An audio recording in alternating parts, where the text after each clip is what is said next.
안녕하세요. 오직 사랑의 힘으로 며느리를 살린 70대 시어머니입니다. 요즘은 시어머니와 며느리 관계가 친해지기 어렵다고들 하죠. 더 나아가 고부지간에 너무 가까우면 뭔가 꿍꿍이가 있는 것처럼 보기도 하고요. 저는 많은 사람에게 진정으로 서로를 위하고 사랑하는 고부지간이 있다는 걸 보여드리고 싶어 이렇게 용기 내 사연을 적어봤습니다. 살면서 저희 가족에게 많은 어려움이 있었지만 그 모든 아픔을 이겨내고 지금은 누구보다 행복한 인생을 보내고 있거든요. 저흰 서로에게 단순한 호적상 가족이 아니라 서로에게 이젠 없어서는 안 될 존재가 되었답니다. 세상에 시어머니와 며느리가 친해질 수 없다는 편견이 많지만 사랑과 이해가 있다면 그 어떤 벽도 허물 수 있다는 걸 제 이야기를 통해 증명해 보고 싶네요. 우선 제 이야기를 하려면 남편 이야기를 안 할 수가 없겠습니다. 그 시절 다들 그랬듯 저나 남편이나 가난한 환경에서 자라 고생도 참 많이 했습니다. 결혼할 때도 시골 일 돈이 없어서 가족끼리 모여 국수나 한 그릇 겨우 나눠 먹었고요. 신혼살림도 시부모님과 도련님, 아가씨까지 다 있는 시댁에서 시작했습니다. 그래도 그 시절엔 다 그러고 사는 거다 하며 힘든지도 모르고 살았네요. 시댁 식구들과 살면서도 아이 둘을 낳았으니 말 다 했죠. 저희 둘째 딸아이를 낳고 몸조리를 하고 있는데 시어머님이 쌈짓돈을 지어주시며 이렇게 말씀하시더라고요. 그동안 시부모 모시고 살면서 시동생들 뒤치다꺼리까지 하느라 고생 많았다가 이 돈 얼마 안 되지만 이걸로 단칸방이라도 얻어서 이제 그만 분가하거라. 어머님, 감사해요. 나가 살더라도 어머님, 아버님 자주 찾아뵐게요. 저희 시어머님은 참 무뚝뚝하셨지만 그래도 속정이 깊은 분이었습니다. 저희가 분가하고 나선 너희 살림이나 잘 살라며 자주 찾아오지도 말라고 하셨죠. 아마 저를 배려해 주신 거겠죠. 그렇게 시어머님 덕분에 나와 살게 된 이유, 남편은 당시 불던 중동 건설 붐 덕분에 해외로 나가 일을 하게 되었답니다. 그때가 저희 애들이 초등학교도 들어가기 전이었어요. 전 남편을 중동으로 보내고 한국에 홀로 남아 아이들을 키웠습니다. 엄마, 애들이 나 아빠 없다고 막 놀려. 우리 아빠 비행기 타고 중동 갔다고 했는데 뻥치지 말래. 사실은 아빠 없는데 거짓말하는 거래. 나 진짜 아빠 없어? 그게 무슨 소리야. 재선이 엄마 손잡고 아빠 배움 갔던 거 기억 안 나? 아빤 지금도 사막에서 열심히 일하고 계셔. 우리 동진이하고 재선이를 위해서 말이야. 하지만 너무 어렸을 때 아빠가 떨어져서인지 아니면 저 혼자 키워서인지 아이들은 커갈수록 아빠의 빈자리를 느끼고 있었습니다. 특히 저희 둘째 딸아이는 갈수록 투정이 늘고 주변 시선에 예민하게 반응하더라고요. 그래서인지 몇 년 뒤 남편이 돌아왔을 때 그렇게 보고 싶어 하던 아빠를 영 어색해 하더군요. 우리 딸 맨날 아빠만 찾더니 왜 이렇게 심통이 났을까? 아빠가 너무 늦게 왔어? 치, 아빠, 중동 다녀온 다른 아빠들은 선물도 많이 사오고 용돈도 엄청 줬다는데 아빤 겨우 공항에서 산 초콜릿이 다야? 진짜 실망이야. 딸의 반응에 저희 부분 정말 깜짝 놀랐습니다.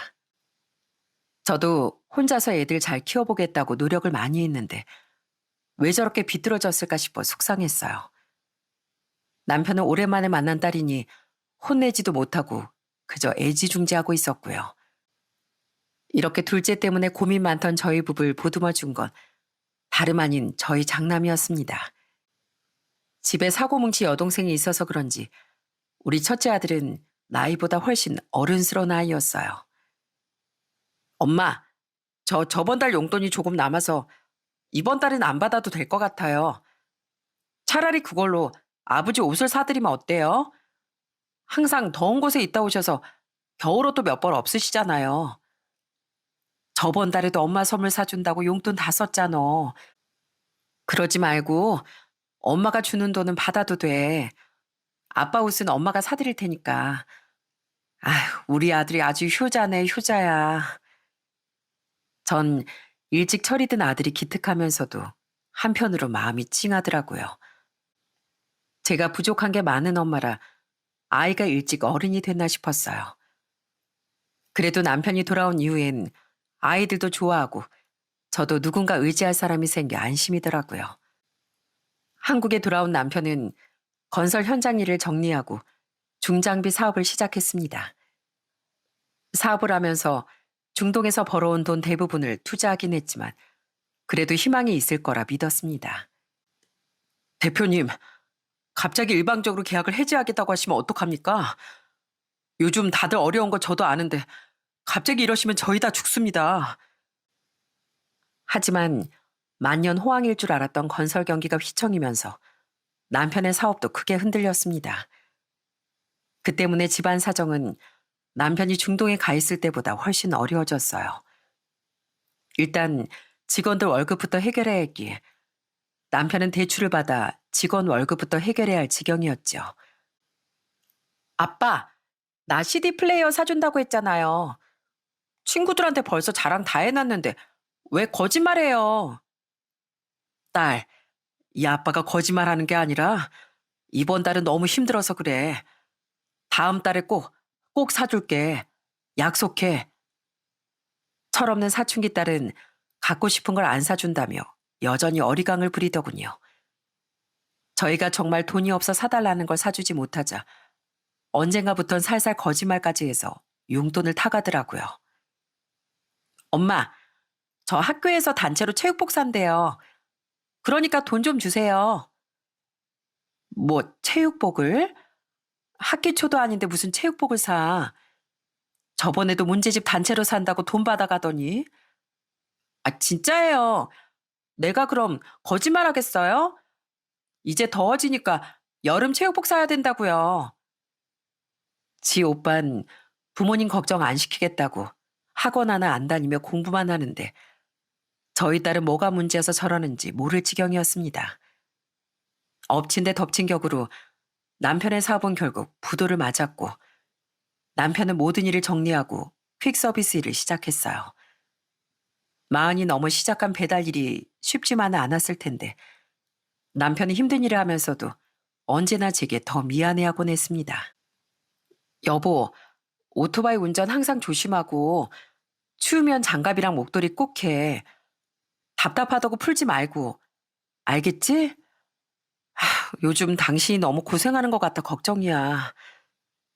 고생은 무슨.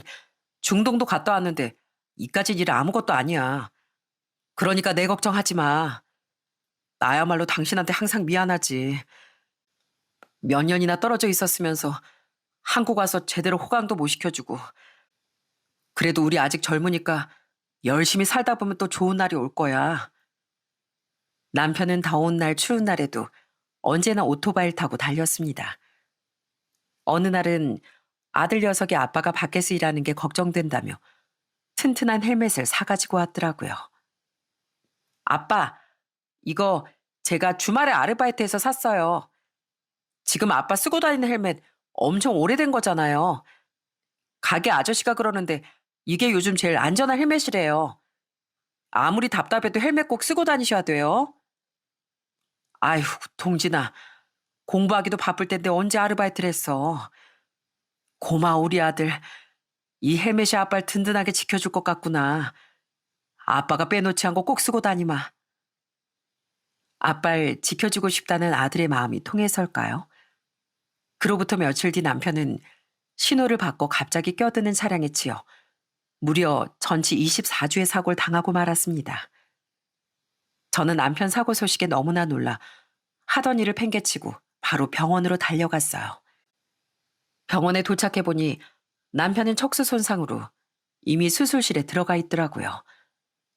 불행 중 다행으로 헬멧을 착용해서 머리엔 문제가 없었지만 문제는 남편 하반신이 전혀 움직이지 않는다는 거였죠. 내 다리가 왜 이런 거야? 의사 선생님, 제 다리에 전혀 감각이 없어요. 이거 시간 지나면 괜찮아지는 거죠? 네? 이대로 다리를 못 쓰면 저희 식구들 어떻게 먹여 살려요? 난 이제 끝이야, 끝. 여보, 재활치료 열심히 받고 계속 움직여 놨는데 우리 이대로 주저앉을 순 없잖아. 그니까 내 손 잡고 조금이라도 움직여보자. 어? 가족들을 책임지겠다고 퀵서비스 일까지 마다치 않던 남편은 오토바이를 탄 지 5년 만에 결국 걷지를 못하게 되었어요. 의사 선생님 말씀이 그래도 재활을 열심히 받으면 조금이라도 걸을 수 있다고 하셨는데 이미 삶의 의지를 다 잃은 남편은 자꾸만 주저앉기만 했습니다. 남편이 점점 가라앉을수록 저도 함께 지쳐갈 수밖에 없었고요. 당신 운동을 해야 걷는다잖아. 자꾸 주저앉기만 하면 어떡해. 내가 옆에 있으니까 나 믿고 한 걸음이라도 걸어보자. 딱 한 걸음이라도. 힘들다고. 나 힘들어. 당신이 내 마음을 알아? 나도 움직이고 싶어. 나도 뛰고 싶어. 근데 내 다리가 말을 안 듣는 걸 어떡해. 평생 큰 싸움 한 번 없던 저희 부부도 이 무렵엔 참 많이도 싸웠습니다. 그런데 점점 침몰해 가던 저희 가정을 또 한 번 일으켜 세운 게 바로 저희 아들이었어요. 아빠, 많이 힘드시죠? 그러면 제 등에 업혀서라도 산책하실래요?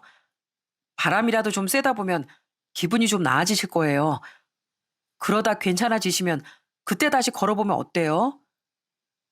아들은 일단 남편을 밖으로 데리고 나가겠다며 남편을 등에 업고 산책을 다녔습니다.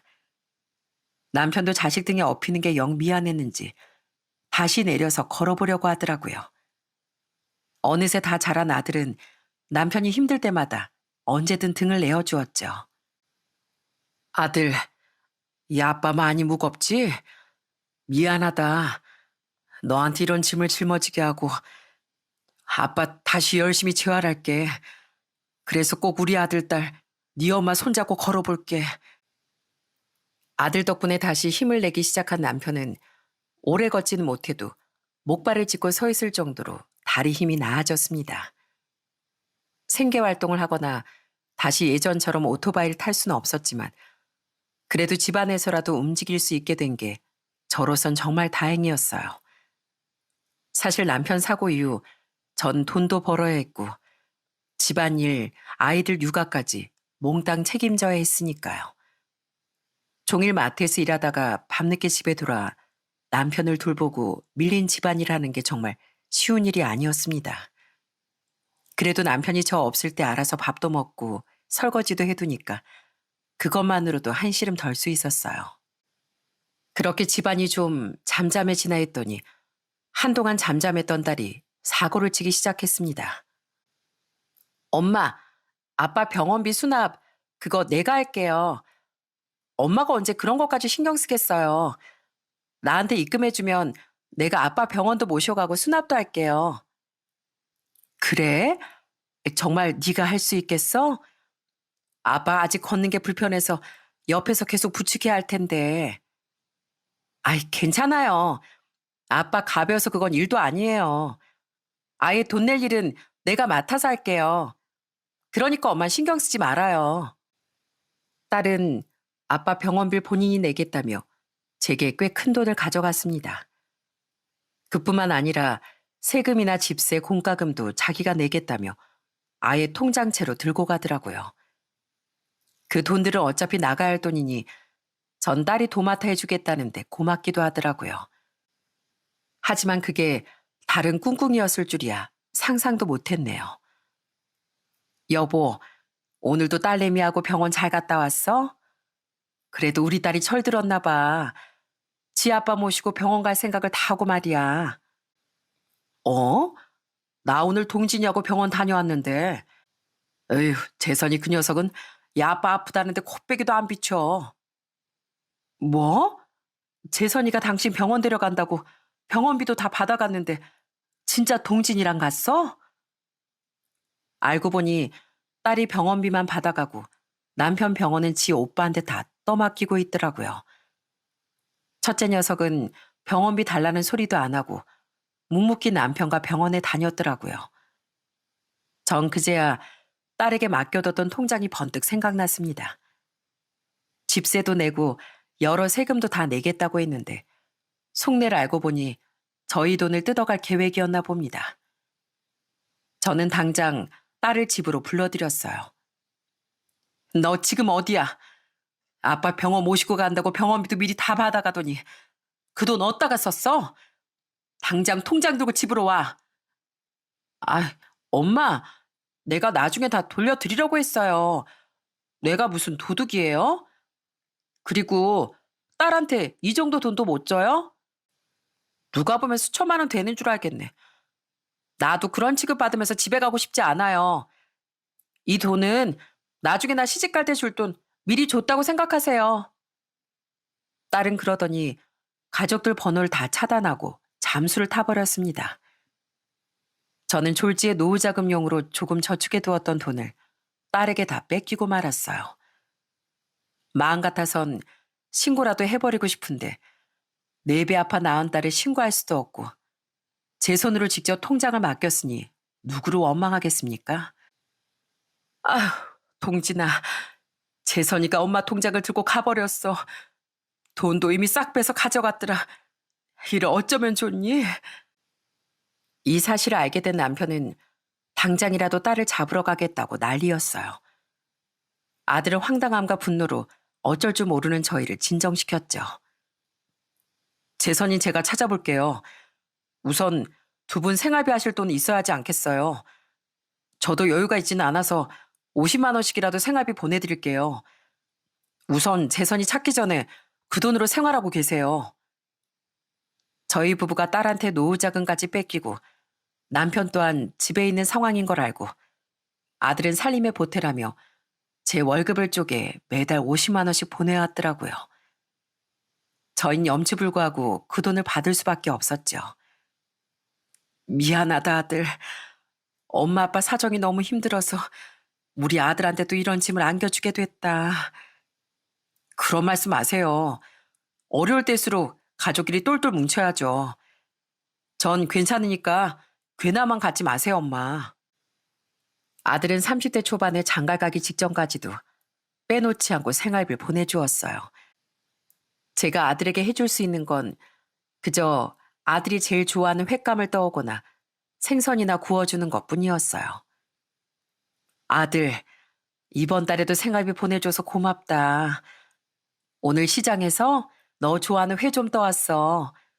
너 예전부터 회라고 하면 자다가도 벌떡 일어났잖니. 많이 먹어. 아들, 항상 고맙고 미안하다. 엄마, 저 회 진짜 좋아하는 거 알죠? 전이 회 한 접시로도 충분해요. 그럼 잘 먹겠습니다. 아들은 늘 괜찮다고 했지만 저도 아들에게 내내 죄책감을 느끼고 있었기에 이 다음에 장가 보내면 생활비를 받지 않을 생각이었어요. 그런데 아들이 데려온 아가씨가 먼저 이런 말을 하더라고요. 어머님, 아버님, 전 사실 어렸을 때 부모님이 돌아가셨어요. 아버진 17살 때 사고로 돌아가시고 엄만 제가 24살 때 지병으로 세상을 뜨셨고요. 전 형제자매도 없어서 이 세상의 가족이라곤 이제 제 남편이 될 이 사람이 유일해요. 아유, 젊은 사람이 어려서부터 고생이 참 많았네. 물론 어렵겠지만 앞으로 우리를 부모님으로 생각해도 좋겠다. 결혼하고 나면 다 한 가족 아니겠니? 우리가 새아가 너한테 기대를 어깨가 대줄 수 있으면 좋겠구나. 말씀만으로도 정말 감사해요, 어머님. 그래서 말씀인데 저희 결혼 후에 분가 안 하고 어머님, 아버님하고 함께 살고 싶어요. 며느리 먼저 합가하고 싶다며 저희의 허락을 구했습니다. 저야 당연히 며느리 함께 살면 좋지만 그래도 신혼부터 아프고 나이 든 시부모랑 사는 게 괜찮을까 싶어 몇 번 다시 생각해 보라고 말했어요. 하지만 아들과 며느리는 끝까지 뜻을 고수했습니다. 엄마, 저도 선이 고집 못 꺾어요. 그러니까 저희 좀 받아주세요. 선이가 예전부터 온 가족이 한 지붕 밑에서 복작복작 사는 게 꿈이었대요. 저희 부부는 결국 아들 며느리의 부탁을 받아들여 한 지붕 한 가족이 되었답니다. 며느리 시부모가 어색할 텐데도 항상 먼저 말도 걸고 저희 먹으라고 맛있는 식사도 만들어줬어요. 어머님, 아버님, 이거 연어구이인데 한번 드셔보세요. 매번 고등어나 삼치만 드시는 것 같아서 제가 특별히 구워봤어요. 연어가 염증에도 좋고 신경을 보호해주는 효능이 있어서 아버님께 특히 좋은 음식이래요. 어머나, 우리가 며느리 덕에 안 먹어본 음식도 먹어보고 완전 호강하는구나. 나야 맨날 먹던 음식만 하지 젊은 사람들이 뭘 먹는지 잘 몰라. 선이랑 이렇게 함께 산 이후로 우리도 완전 젊게 사는 것 같다니까. 동진아, 너도 어서 와라. 네가 제일 좋아하는 생선 요리야. 정말로 며느리가 들어온 이후로 오랜만에 한숨 소리보다 웃음소리가 집안 가득했습니다. 더군다나 아들 내외는 매번 먼저 장을 봐오거나 생필품을 사오면서도 여전히 50만 원의 생활비를 보내고 있었고요. 시간이 조금 흘러 손주도 한 명 낳았는데 그래도 늘 빼놓지 않고 생활비를 보내더군요. 아유, 이제 생활비 보낼 필요 없다. 아이 키우는데 들어가는 돈도 많은데 우리 주지 말고 모아뒀다가 너 있어. 어머님, 이건 그냥 용돈 드리는 게 아니고 저희가 어머님 아버님 그늘 아래서 마음 편하게 지내는 대가로 생각해 주세요. 저희가 드리는 게 당연하죠. 솔직히 저희도 이렇게 드릴 수 있다는 게 오히려 감사해요. 어머님 아버님이 계셔서 저희가 마음 놓고 일도 하고 아이도 키울 수 있는 거니까요. 며느린 저희 마음 불편할까 봐 너스레까지 떨면서 말해주더라고요. 전 언제나 속 깊고 효심 깊은 며느리에게 고마웠습니다. 제가 바쁠 때 먼저 나서서 저희 남편 병원이나 약도 챙겨주고 잠수 탄 저희 딸보다 더 저희를 챙겼으니까요. 그렇게 아들을 결혼시키고 7년이 훌쩍 흘렀습니다. 저희 손주도 한미 하면서 어찌나 애교를 부리던지요. 이젠 손주도 어느 정도 컸고 저희도 함께 사는데 익숙해졌겠다 싶어 정말 오랜만에 가족 여행을 떠났습니다. 여행 장소는 당연히 아들이 좋아하는 근교 바다였고요. 남편도 오랜만에 바다 구경을 하니 참 좋아하더라고요. 엄마, 검색해보니까 이 근처에 낚시 포인트가 있더라고요. 제가 이따 가서 낚시해 올게요. 오늘 화로에 한번 실컷 드셔보세요. 아이고, 회는 네가 제일 좋아하지. 우린 오늘 삼겹살 먹으려고 몇 근이나 사왔다. 그지 어머마? 네, 맞아요. 아유, 이 사람이 맨날 회 타령만 하니까 저도 오늘따라 삼겹살이 더 먹고 싶은걸요? 오늘 생선 잡아오면 당신 실컷 먹어. 평소에도 아들 덕분에 자주 회를 먹었기에 그날 여행지에선 가족들 대부분 삼겹살을 먹었습니다. 아들은 물고기 몇 마리를 뚝딱 잡아오더니 직접 손질까지 해오더라고요. 이 맛있는 걸 왜 안 드세요? 주호야, 너 오늘 아빠가 잡은 회 한번 먹어볼래? 싫어요. 난 오늘 엄마가 구워주는 고기 먹을 거예요. 아빠 집에서도 맨날 물고기 먹잖아요. 손진 그러더니 코를 막고 얼굴을 찡그리더군요. 저희는 그 모습을 보고 배꼽이 빠져라 웃었어요. 아유, 그래. 너 그 회 좀 그만 먹을 때 됐다. 그나저나 너 구충제는 잘 챙겨 먹고 있지? 날고 좋아하는 그런 것도 신경 써야 돼. 제가 직접 잡은 건 싱싱해서 괜찮아요, 엄마. 다들 안 먹는다고 하면 저 혼자 포식합니다. 아들은 오히려 좋다며 실컷 회를 먹었고 저희도 맛있게 저녁 바비큐를 즐겼습니다. 그리고 이틀 뒤 즐거웠던 여행의 후유증은 상상도 못한 결과로 돌아왔어요. 분명 여행 때만 해도 다들 괜찮았는데 유독 저희 아들만 컨디션이 안 좋다며 힘들어하더라고요. 여행 땐 분명 괜찮았는데 자꾸 식은땀이 나고 이제 몸에 두드러기까지 나요. 다리도 자꾸 붓는 것 같고. 어? 아유, 너 진짜 팔다리가 좀 부은 것 같네. 병원이라도 가봐야 하는 거 아니야? 뭘 잘못 먹었나? 하지만 미처 병원에 갈 시간도 없이 침대에 누워 쉬고 있던 아들은 갑자기 쇼크 증상을 보이며 쓰러졌습니다. 저와 며느리는 급히 119를 불러 아들을 병원에 데려갔지만 충격적이게도 아들은 채 하루를 견디지 못하고 눈을 감고 말았어요. 의사 선생님 소견으론 비브리오 폐혈증으로 인한 급성 폐혈성 쇼크라고 했습니다. 여름철 해산물을 먹고 감염된 것으로 보인다면서요. 저는 그 모든 것이 도무지 믿기지 않았습니다. 멀쩡하던 아들이 단 하루 만에 세상을 떠나다니. 그것도 여행지에서 먹은 생선회 때문이라니. 대체 제가 그 상황을 어떻게 받아들일 수 있었겠어요? 이게 무슨 소리예요? 내 아들이 갑자기 왜 젊고 건강한 내 아들이 그깟 회 좀 먹었다고 어떻게 이렇게 될 수가 있어요? 말도 안 돼요. 어떻게 내 아들이 이렇게 갑자기 가버릴 수가 있어요? 어머님, 저희 어떡해요? 저 사람 없이 저하고 우리 주어 어떡해요? 여보, 눈 좀 떠봐.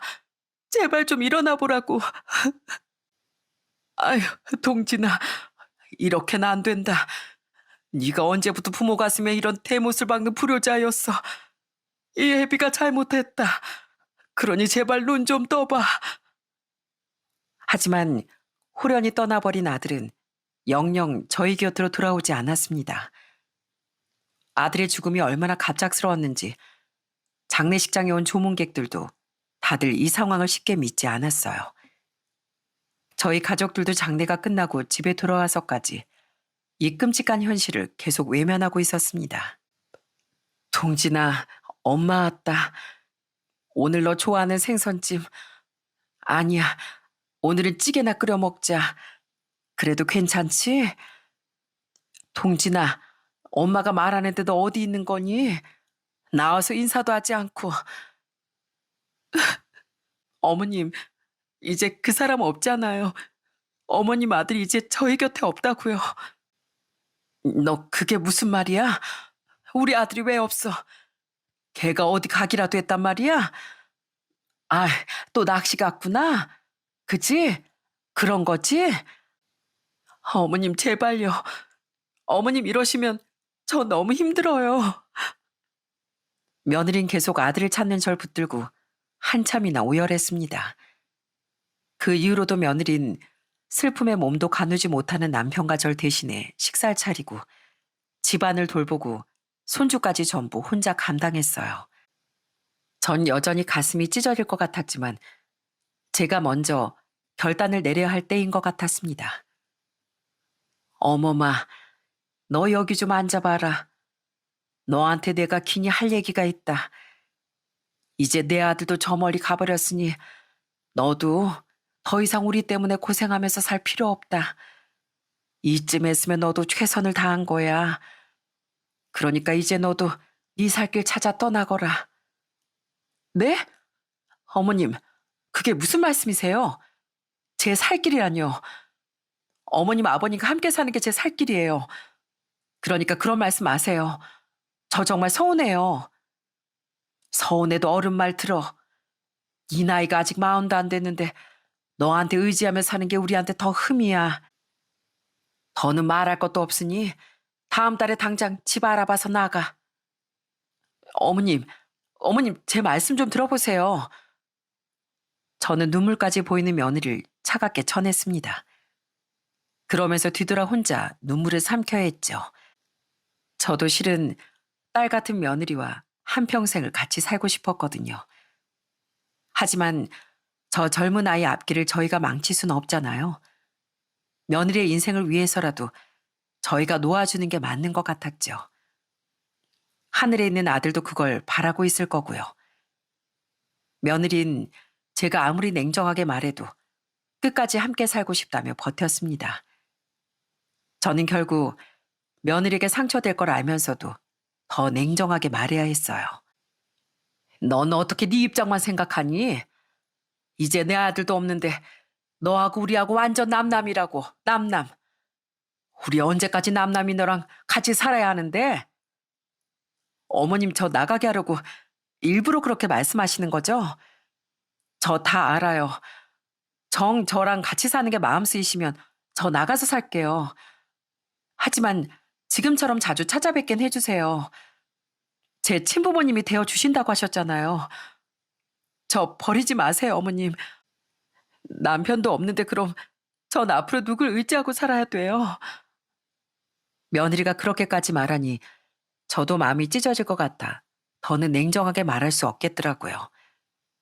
결국 며느린 손주와 함께 분가했고 저희는 아들 며느리의 빈자리를 느끼며 또다시 절망했답니다. 하지만 절대 티내지 않았어요. 그저 며느리가 나중에 좋은 사람이라도 만나면 새 출발할 수 있게 빌어주고 있었죠. 그런데 그 다음날 제 통장을 확인해 보곤 저희는 깜짝 놀라 며느리를 다시 찾을 수밖에 없었어요. 아니 어머마, 지금 통장에 찍힌 이 돈은 다 뭐니? 왜 또 50만 원을 보냈어? 이제 생활비로 쓸 것도 아닌데 실수로 보낸 거야? 실수 아니에요, 어머님. 저 결혼할 때 남편이랑 약속했거든요. 저희가 힘닿는 데까진 부모님 잘 모시자고요. 그러니까 그 돈 하늘에 있는 아들이 보낸 거라고 생각하시고 부디 받아주세요. 그이 보험금까지 저한테 다 주셨잖아요. 분가하고 아이를 혼자 키우며 직장 생활이 힘들어진 며느린 작은 반찬 가게를 차렸습니다. 저흰 당연히 며느리 몫이라 생각하고 아들 보험금은 쳐다도 보지 않았어요. 그랬더니 그게 며느리 마음에 걸린 모양이었어요. 너 앞으로 혼자 주워도 키워야 하는데 돈이 어딨다고 생활비를 보내. 우린 이미 네 마음으로도 충분히 받았다. 그러니 다음 달부터는 절대 이런 짓 하지 마. 하지만 며느린 다음 달에도 그 다음 달에도 계속 돈을 보내왔습니다. 저희가 그 돈을 모아 다시 입금을 해도 어느새도록 입금을 해놨더라고요. 이뿐만 아니라 제가 문도 안 열어주는데도 계속 저희 집 앞에 찾아와 반찬 가게 반찬과 명절 생일 선물을 두고 갔습니다. 며느리가 이렇게까지 하는데 제가 이런 며느리를 밀어낼 수 있겠나요? 결국엔 저도 두 손 두 발 다 들고 말았습니다. 어머마, 내가 졌다. 내가 졌어. 예전에 동진이가 선이 네 고집이 대단하다더니만 그 말이 정말이구나. 그래도 행여 부담이거나 마음이 바뀌면 언제든지 너 좋을 대로 편하게 해도 된다. 알겠지? 넌 이미 너무 많은 걸 우리에게 해줬어. 며느린 그 이후 5년 동안 아들이 살아있을 때와 똑같이 저희를 챙기고 살뜰하게 모셨어요. 저는 며느리를 도와주고 싶은 마음이 굴뚝 같았지만 그저 안부 전화만 나누며 먼저 찾아가지 않았죠. 사실 며느리가 언제든 떠날 수 있다고 생각하며 정을 떼려고 했던 겁니다. 그러던 어느 날 매일같이 전화가 오던 며느리의 전화가 뜸해지기 시작하더라고요. 여보, 요즘 선이한테 연락이 통 안 오네. 드디어 선이를 떠나보내야 할 때가 온 건가? 보내도 한참 전에 보냈어야 했는데 우리가 너무 오래 붙잡고 있었던 거지. 혹시 어머니 재혼이라도 한다고 하면 아무 말 하지 말고 있자고. 착한 아이니 우리가 얼마나 마음에 걸리겠어. 하지만 그로부터 며칠 뒤 며느리는 상상치도 못한 몰골로 늦은 밤 저희를 찾아왔더라고요. 그때가 밤 10시도 넘은 시간이었는데 갑자기 누군가 저희 집 현관문을 두드렸습니다. 이 시간에 누군가 싶어 급히 나가보니 세상에 며느리가 아주 수척한 얼굴로 문 앞에 서 있더군요. 어머님, 죄송해요. 저 어머님이 해주시는 청국장이 너무 먹고 싶어서 왔어요. 저 청국장 좀 끓여주세요. 며느린 그러더니 갑자기 주저앉아 펑펑 울기 시작했어요. 전 일단 놀란 마음을 진정시키고 며느리를 안으로 들였습니다. 그리고 자초지종을 물었어요. 갑자기 이 시간에 청국장이 먹고 싶어서 왔다고?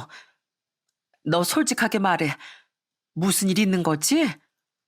대체 무슨 일이길래? 진짜예요. 저 어머님 청국장 먹고 싶어서 왔어요. 왜냐면 저 앞으로 어머님이 해주시는 거 영영 못 먹게 될지도 모르니까요. 어머님, 저 암이래요. 저 어떡해요? 저 대장암 말기래요. 저 죽으면 우리 주호는 어떡해요? 엄마도 아빠도 없으면 우리 아들 불쌍해서 어떻게 해요?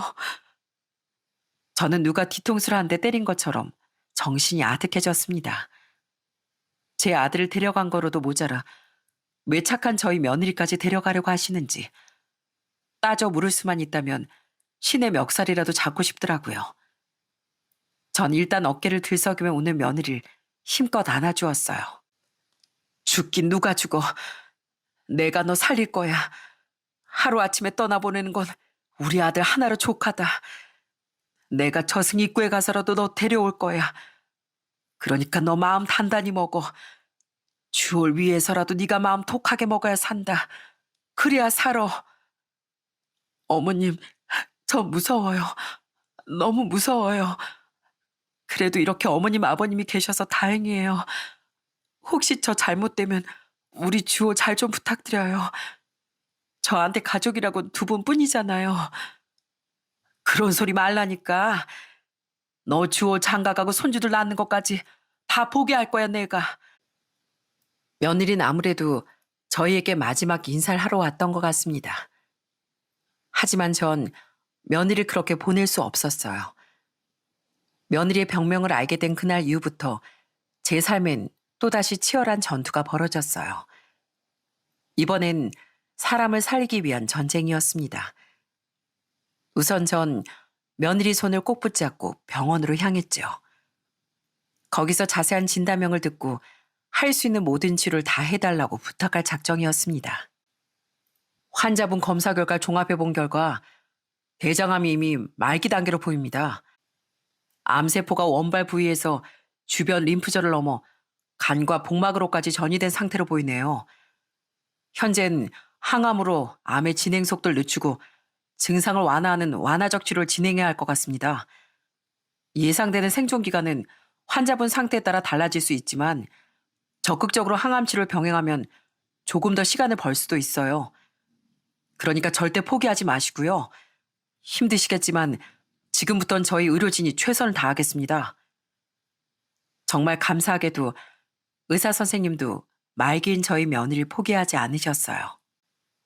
그러니 제가 어떻게 저희 며느리를 먼저 포기하겠어요? 전 우선 대장암 치료에 가장 저명하신 의료진들을 찾아 힘했습니다. 양의학, 한의학, 자연치료 뭐든 가리지 않았어요. 어머마, 이거 차가버섯 가루인데 얼른 먹어라. 이게 대장암에 그렇게 좋다는구나. 그리고 삼시세끼 정성으로 몸에 좋다는 건 다 해먹였습니다. 대장암 완치의 첫 번째 비법이 바로 매일 먹는 음식이라길래 가장 먼저 가정의 식단부터 싹 바꿨죠. 이제부턴 매일 네 입에 들어가는 게 곧 약이란다. 내가 식단에 신경 쓸 테니 너도 먹기 힘들더라도 조금이라도 더 먹어봐. 항암을 시작한 이후 며느린 부쩍 밥 먹는 걸 힘들어 하더라고요. 약기운 때문에 속이 늘 메스껍고 입안은 헐어서 상처가 잡히니 뭐든 삼키길 고통스러워했죠. 가끔은 음식 냄새만 맡아도 구역질을 하고 주방 근처에 가는 것도 싫어했고요. 그 때문에 전 밥을 해다가 며느리가 누워있는 침대 머리맡까지 밥상을 차려갔습니다. 저는 매 끼니가 곧 치료라고 믿었으니까요. 어머님, 저 뭘 먹기가 너무 힘들어요. 이따 먹을게요. 안 돼. 그러지 말고 한 숟갈이라도 먹어보렴. 어? 딱 한 숟갈만이라도.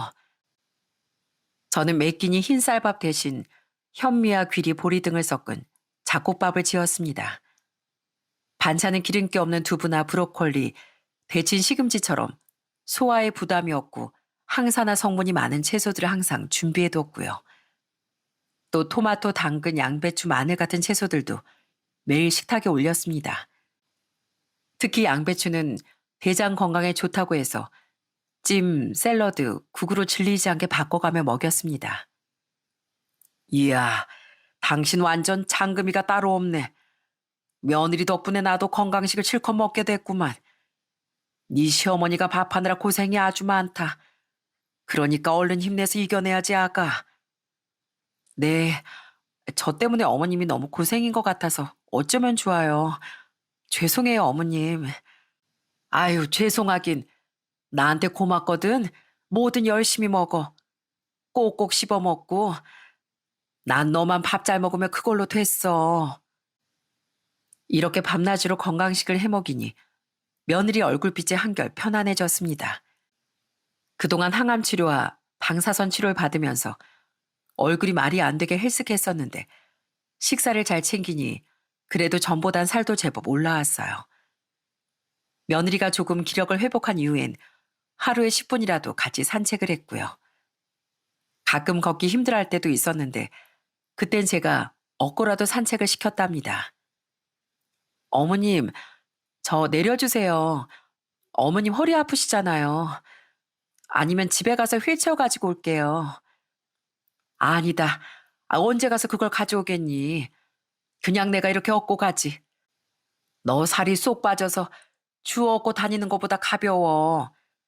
얼른 살이 좀 쪄야 할 텐데, 그지? 며느리와 매일 그러고 다니니 오래전 남편이 재활 받을 때 항상 손을 붙잡고 다니던 아들 생각이 많이 났습니다. 그때 저희 아들은 어떤 마음이었을까요? 아들이 지금 곁에 있었다면 아픈 며느리의 손을 꼭 붙잡고 열심히 운동을 시켰겠죠. 선이야, 이렇게 시어머니 손잡고 다니는 거 별로지? 동진이가 있었으면 네 손을 잡고 산이며 들이며 잘 다녔을 텐데 말이야. 전 어머님 손잡고 다니는 거 참 좋은데요. 그이가 있었다면 좋았겠지만 어머님 손이 참 따뜻해서 좋아요. 오래전 돌아가신 친정어머니도 손이 참 따뜻하셨거든요. 아픈 절 귀찮다는 말도 한 번 안 하시고 이렇게 정성으로 돌봐주셔서 정말 감사해요. 어머님, 전 요즘 어머님 아버님 덕분에 하루씩 더 살게 되는 것 같아요. 나야말로 너한테 참 고맙다. 네가 우리에게 보여준 한결같이 따뜻한 그 마음이 고맙고 오래전 내 친딸은 부모 싫다고 돈만 챙겨서 떠나버렸는데 네가 그 빈자리를 채워줬잖니. 그러니 오래오래 지금처럼 손 꼭 맞잡고 살자. 넌 처음 만난 그 순간부터 내 딸이야.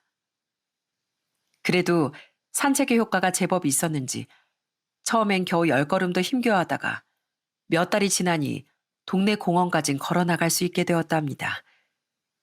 그러더니 얼굴빛도 점점 좋아지고 눈빛이 예전처럼 또렷해졌어요. 그리고 다시 돌아온 정기검진 날 의사 선생님은 연신 차트를 들여다보며 믿기지 않는 얼굴로 말씀하셨어요. 이건 정말 놀라운 결과입니다. 암덩어리 크기가 절반 이상 줄어들었어요. 보통 말기 환자분들에겐 이렇게까지 호전되는 경우가 드물어요. 환자분 체력이 많이 좋아져서 항암제 효과도 좋아진 것 같네요. 전 그 자리에서 눈물이 핑 돌았습니다. 며느리도 제 손을 꼭 잡고 떨리는 목소리로 말했어요. 저 다시 살 수 있을까요? 저희 어머님, 아니, 엄마 아빠 곁에서 더 오래 살 수 있는 걸까요? 며느리가 떨리는 목소리로 묻자 의사 선생님은 미소를 지으며 고개를 끄덕였어요. 아직 완치라고 말하긴 이르지만 지금처럼 식사 잘하시고 운동 꾸준히 하시면 충분히 회복 가능합니다. 솔직히 말씀드리자면 기적이라고밖에 설명할 길이 없네요. 의사 선생님은 저희가 기적을 만들어냈다며 놀라워하셨어요. 그 이후 전 며느리가 완치 판정을 받도록 더욱 열심히 병간호를 해나갔답니다. 사실 말기였던 암이 많이 호전되다는 것이지 아직 완치까진 갈 길이 멀었으니까요. 몇 년이 지난 지금도 전 며느리 손자와 같이 살며 가족들 건강에 누구보다 제일 힘쓰고 있습니다.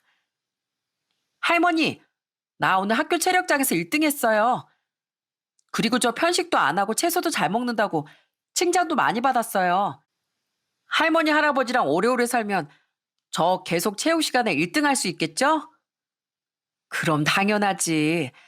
우리 주원 밥도 잘 먹고 운동도 열심히 하니까 계속 1등 할 수 있을 거다. 요즘 저녁 산책엔 어느새 쑥쑥 자란 손자가 항상 함께하고 있답니다.